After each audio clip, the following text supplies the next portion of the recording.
Hello, everybody. The name of the show is Appeal to Reason, and you can find it on YouTube and also on Rumble. So, I've been following politics and current events very closely for the past 20 years. I started paying attention to this stuff at a pretty young age. And I think the most infuriating and maybe one of the most disgusting stories that I can remember ever seeing is this story that has been around for a while, but has really taken over the current news cycle this past week, which is the grooming gangs in the UK. If you're not familiar with it, essentially what is going on is it's mostly exclusively Muslim immigrants to the UK. They are forming these grooming gangs. What they do is they'll go and target these easy targets, is what they call them. They'll be usually like a working class, poor white girl. They're usually young and very manipulable and impressionable. What they'll do is they'll get what they call a Romeo technique going, where they get a young, charismatic, good looking Muslim boy that close to the girl's age to basically woo her, befriend her. These girls are not used to getting they're used to getting little to no attention and not really used to anyone being nice to them or someone that actually has money being around them and being interested in them, or boys being interested in them. So they basically groom them like that, and then they're later introduced to a older Muslim man, and they eventually will grape her and human traffic her, get her addicted to drugs, and human traffic her like that.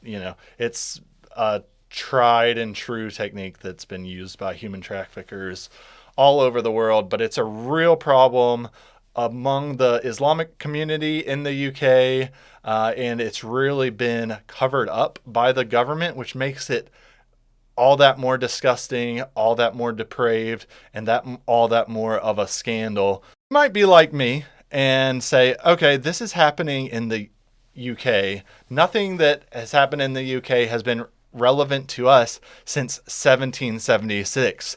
Thank God. But what is happening is so depraved and so horrific that I think everyone all over the world should be outraged about this scandal. Not only is it disgusting, that this is happening to this young of girls, but also that the government seems complacent in it, and it seems like there's a two-tiered system of justice over there, similar to what we see in the United States. If you're got the preferred thinking of the government, you get special treatment. Or if you're, over here, if you're a January 6er who just a old grandma that wandered aimlessly into the Capitol because the doors were wide open and the police were waving you in, then they're going to put grandma in solitary confinement for 3 years or whatever all they did. So this is important for us, and it's relevant to us in parallel, I think, to what we're seeing in the U.S. in a lot of ways. I think the UK could be viewed as the canary in the coal mine for us, and what could be coming to us if we do not pay attention and if we do not, put our foot down and stop it.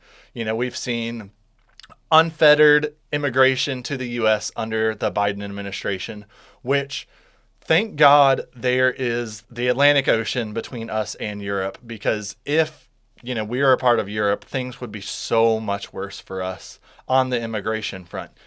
For the most part, it's Latin Americans coming over that, they could have ill intent. A lot of them, are, from South American gangs and whatnot, or work with the drug cartels, either bringing in drugs to the country or human trafficking, which is horrible, very closely, similar to what the UK is facing on that front. But, for the most part, it's people that, come from Latin American countries, and they're at least, Christian nations that have similar values to us. The UK and all of Europe has a huge problem on their hands with a lot of, Islamic extremism that they're facing, and a completely different set of cultures that, we're seeing.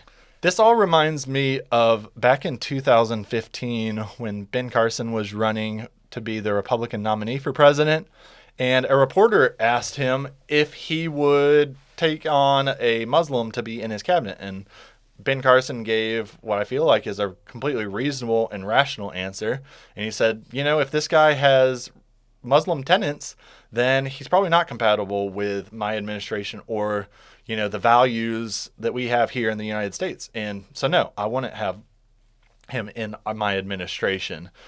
And, it's like an obvious answer, I feel like. If you want to come over to the United States and bring, those ideas and those tenets over here, then why are you even coming here? Why don't you just stay over wherever you came from? Like, these ideas are not compatible. Like, ideas that, women can't drive or women can't go to school, like they have those laws in a lot of these Middle Eastern countries. Or the idea that, you can enslave infidels or you can grape infidels. You see that, ISIS was doing that. I mean, that was like one of their main ways that they could fund their organization, was by the sex trafficking and the human trafficking. All why this is happening in the UK is because these Islamic fundamentalists are there and they find it completely acceptable to, grape an infidel, and as long as she's had her first period, which can happen at as early as 8 or 9 years old in girls, it's perfectly fine to have sex with her, which is completely contrary to all Western thinking. That's clearly, statutory rape for us, and makes you a pedophile if you do that. But these loving liberals, they're trying to be inclusive. They're like, they're trying to bring out, you've seen it in the U.S. They're saying, you're just a minor attracted person. And you know what I have to say to that is, if I was a British person, what I would say is shove off. Just go back to wherever you came from.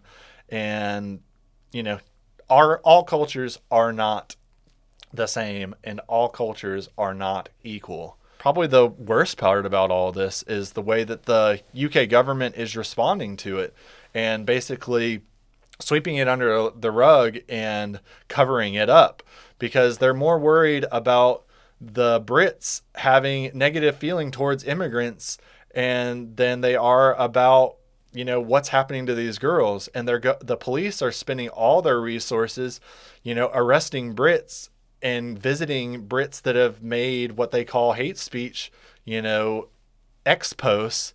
And they're more worried about that than actually protecting people and stopping actual crimes. And if I could never actually go, if I wanted to, I could never go to the UK. After posting this video, I'd probably get locked up for, half the things I've been saying here.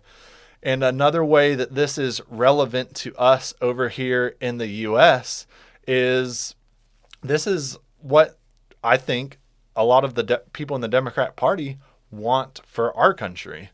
If you'll remember in the last presidential election here, that thank God, Walz and Harris did not get elected, because you remember the rhetoric that was coming out of their mouths about free speech and free speech being a privilege and not a right.